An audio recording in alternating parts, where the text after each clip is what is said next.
Today I'm going to show you how to go from this to this within the first hour of playing Minecraft. So when you've spawned in, one of the first things you want to do is check your surroundings. Now our first goal is actually to get wood. Luckily for us there's a tree over here, so I'm going to head over here and get some wood. So I'm just going to break the wood with my fists and just keep going until you've got 5 or 6 logs. The next step is to turn these logs into oak planks. So use E to open up the interface, turn those logs into planks, and then you want to create a crafting table with them planks, but you want to do it in the formation just like I've done it. So you can craft the crafting table, and then you can also make sticks out of this as well. And then we're going to go ahead and make a wooden pickaxe. Luckily for me, I've found some surface stone right here next to spawn. If you can't see any in your vicinity, just dig straight down, probably about 3 blocks, and you should hit stone. And all we're going to do is we're going to mine 3 stone blocks. This way we'll have 3 cobblestone, and then we can instantly make a stone pickaxe. Once you've got your stone pickaxe, you want to get back to mining because we're going to need 17 cobblestone.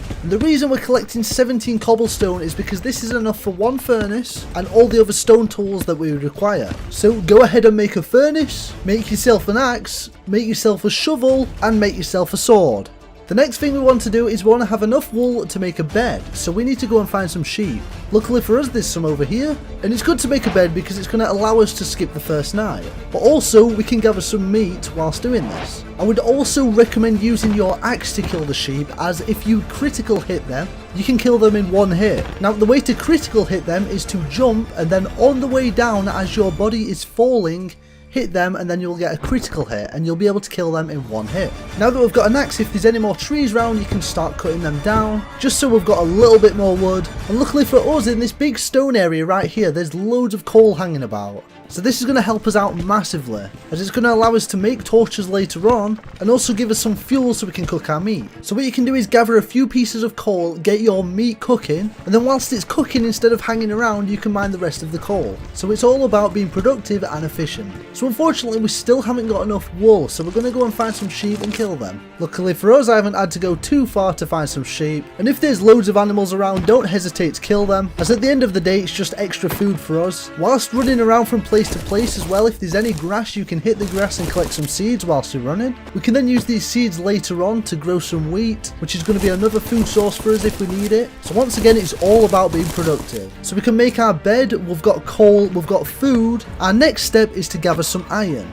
Now because of the 1.19 update, iron actually spawns either really high up or really low down. So one thing I'd recommend doing if you're trying to find iron is head up to a high place. So if there's any mountains nearby, just head up to the top of the mountains and try and find a cave at the top of the mountains, because you'll more than likely find iron there. Once again, if there's any animals on the way, feel free to kill them as you're passing.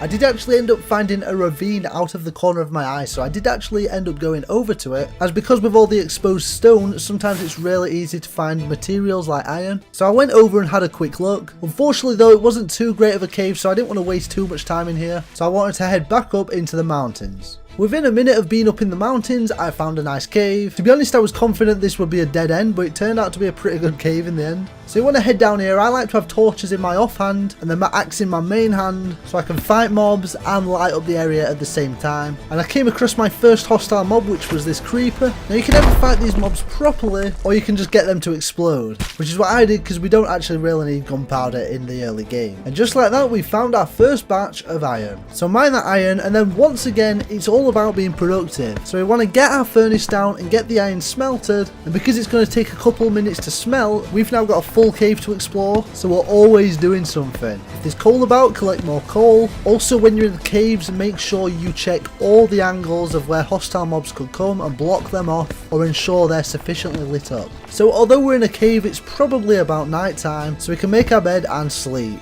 And there we go, we've survived our first night, and we're well on our way to getting iron armor, all within the first 10 minutes. So just scout the cave for even more iron. Once we've got some iron smelted, probably the first thing you're going to want to do is make a shield, because I would argue a shield is more powerful than iron armor, as it literally allows us to block damage from any mob. So I like to have my weapon in my main hand and then my shield in my offhand, so I can attack and defend all in one go. We're going to need an iron pickaxe for when we find some diamonds, and of course make sure all your food's cooked, make some torches for the caves. We can go ahead and start exploring and fighting the mobs in in the caves. Unfortunately, this cave actually came to a dead end, but I could hear skeletons off in the distance. So you want to turn your headphones up and you want to listen and dig in the direction of the mobs, because this means there could be another cave right next to your cave, which of course means more resources for you. And our main goal right now is to get more iron for iron armor and then eventually find diamonds. And just like that, I was right, there's a cave right here with skeletons inside. So before venturing in there, make sure you collect your crafting tables and your furnaces, and then we can get to mining.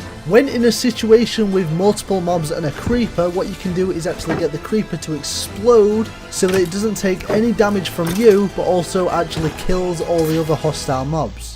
Once again, being efficient, killing two birds with one stone. I then actually came across a lush cave, which is good because these tend to open up into quite big caves. And I'd say our main goal right now is to get even further down, because all the resources we need are going to be deeper down in the caves. And just like that, the cave opened up into a huge area. It was pretty dark and filled with mobs, so I made sure to be extra careful, taking them out one by one and mining all the iron we could find. Once again, we're being efficient, we're getting our furnaces down, smelting even more iron, and also killing mobs at the same time and exploring the cave. Because I accumulated enough iron now, I can also make my first piece of iron armor.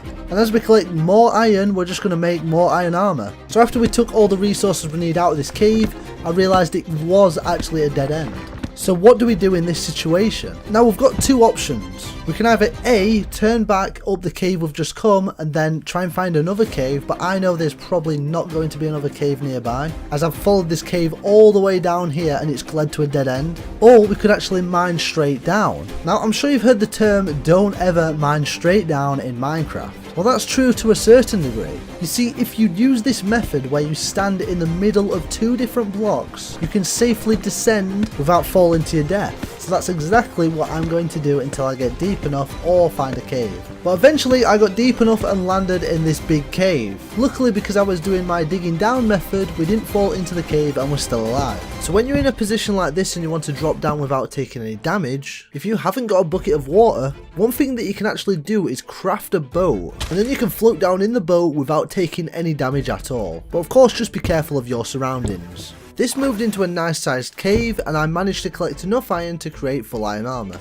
Whilst going through these caves, I fought multiple mobs, collected loads more ores, but I was really struggling on actually finding any diamonds. So I decided to go for old reliable and start strip mining. So using my usual mining down method, I went down to -57, started strip mining, and straight away I found my diamonds. Now I actually found quite a big vein of diamonds, but I only needed 5 diamonds. The reason I only collected 5 diamonds is because that's just enough for a diamond pickaxe and an enchantment table. I took a screenshot of my coordinates, as once we do get our enchanting table, I can hopefully put fortune onto my diamond pickaxe and I can potentially get more diamonds out of the ores that I've found. I also found some obsidian, so I started mining the obsidian, making sure I had some water placed down so that no obsidian I mined was destroyed by the lava. I then headed back up to the surface, where I luckily found a village quite quickly, so I decided to loot and raid it. Villages are a great place to find food, as well as the blacksmith houses being really good for loot.